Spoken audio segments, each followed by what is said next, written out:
Bonjour et bienvenue, voici notre tour d'horizon économique, géopolitique, énergétique, sanitaire et boursier. Nous sommes le lundi 26 juin.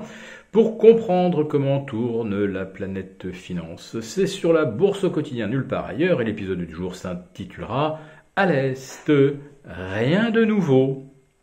Oui, c'est comme s'il ne s'était rien passé ce week-end en Russie. D'ailleurs, les marchés n'avaient rien vu venir vendredi.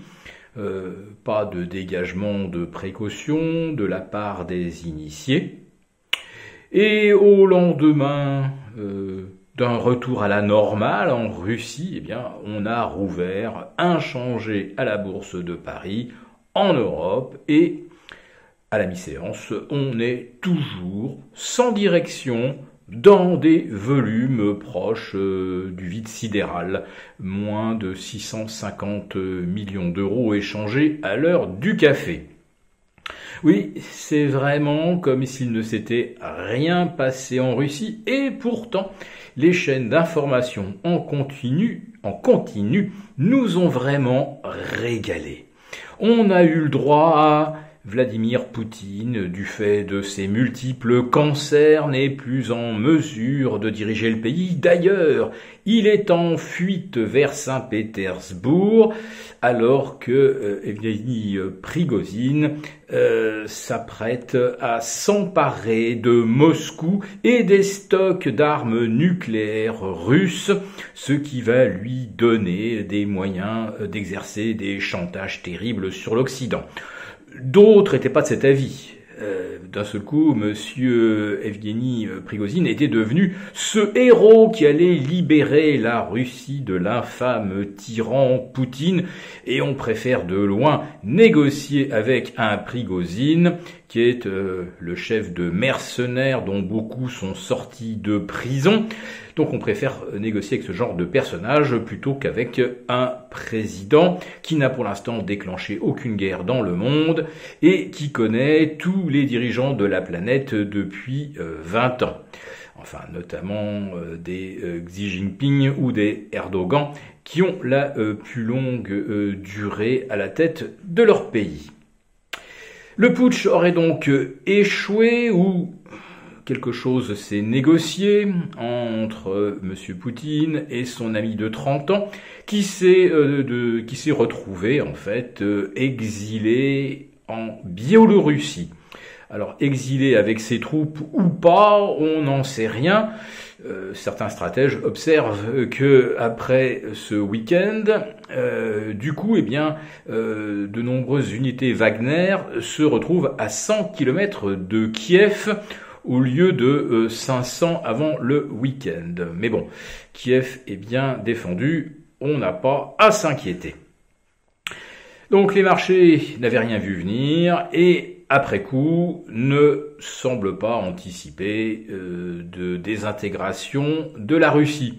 Pourtant, certains disent que le pouvoir de M. Poutine est très affaibli et qu'on pourrait assister donc à une désintégration de l'État russe. Et comme le dit un des stratèges de Commerzbank, la Russie alors se transformerait en une sorte de Somalie avec 5000 ogives nucléaires. Bon, pas de quoi visiblement inquiéter les marchés. Toujours à propos de géopolitique, M. Emmanuel Macron semble avoir également changé son fusil d'épaule et il appuierait désormais une entrée accélérée de l'Ukraine dans l'OTAN. Bonne nouvelle, cela ferait des pays européens qui soutiennent l'Ukraine des co-belligérants, d'ailleurs en faisant jouer les clauses de soutien et d'assistance de l'OTAN, ça veut dire que les pays européens rentreraient immédiatement en guerre avec la Russie. Tout le monde a évidemment envie de ça, et les marchés les premiers. Non, les marchés semblent penser que ça n'arrivera pas, puisque pour l'instant, ils ne bougent pas. Alors pendant qu'on se passionnait pour le putsch russe, il semblerait qu'on ait un petit peu laissé passer une information qui pourrait avoir son importance. En effet, le Congrès américain a voté la possibilité de mener des investigations pouvant mener à l'impeachment de Joe Biden, dont les dernières prestations en public ont laissé certains observateurs perplexes. Monsieur Joe Biden lançant God Save the Queen, laquelle, semble-t-il, a été enterrée il y a déjà plusieurs mois.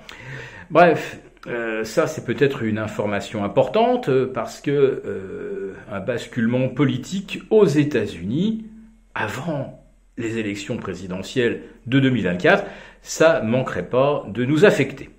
Mais je le répète, pour l'instant, il ne se passe rien sur les marchés. Le VIX demeure ancré vers les 13,5 et ce ne sont pas les événements les événements de ce week-end qui semblent y changer quoi que ce soit. Là, franchement, je suis un peu perplexe. Si cette vidéo vous a plu, n'hésitez pas à nous mettre un pouce.